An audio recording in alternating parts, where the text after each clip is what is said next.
दुर्गा मैया की, बोल सरस्वती मैया की, बोल शंकर भगवान की, बोल महिषासुर भगवान की।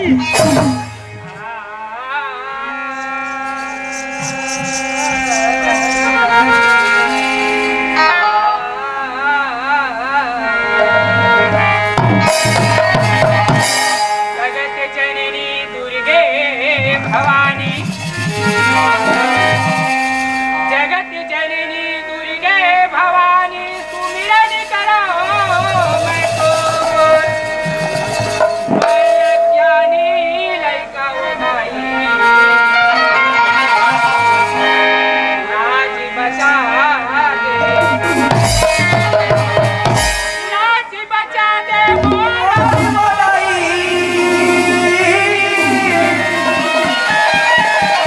और सुन लेबे हमरो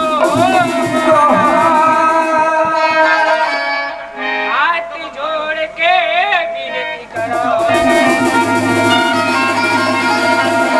विनती करो बाबा।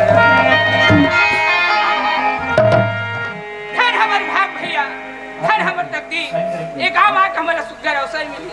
देखे मोर संग में मोर भाई उत्तम कुमार आए ही से कैसे मिल पारत कर देख ले।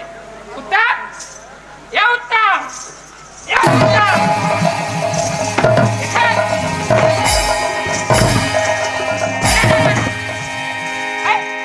मैं ये सुंदर भगवान के भजन करत हो भैया। हाँ और कहे नींद पारत है। का करवे भैया। हाँ। अरे आधा रात के बेरा में गांव में आहन अच्छा आहन दाई दादा मन के दर्शन पाहन हाँ, हाँ, हाँ। हम नाचा वाला भैया वाला देखे हन नींद कहा कि पता नहीं चली। अच्छा। जब बेरा पहिस भैया हाँ। ये आखिर लटके धर लगा। अच्छा सुते जगह नो है भैया उत्तम कुमार। ऐसे? क्या सुंदर हाँ। भगवान के भजन करे जगह है भैया। हाँ हाँ हाँ। तो कैसे करबोगा। कैसे करबो? हाँ।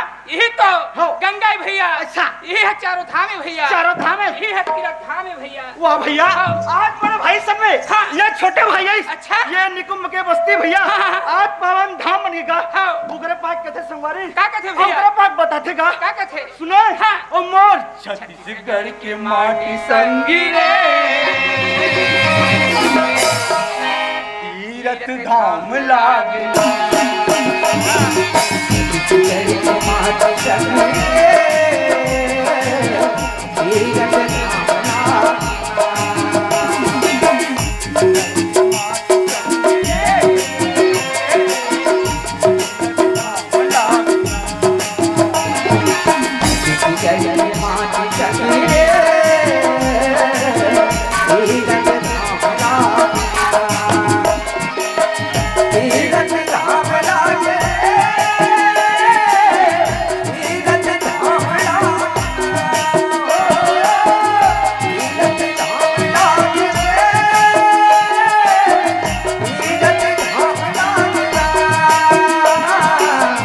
तीरथ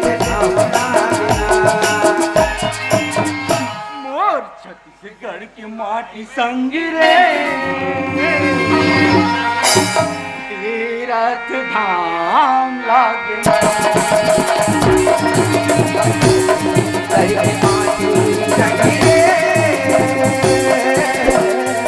तीरथ धाम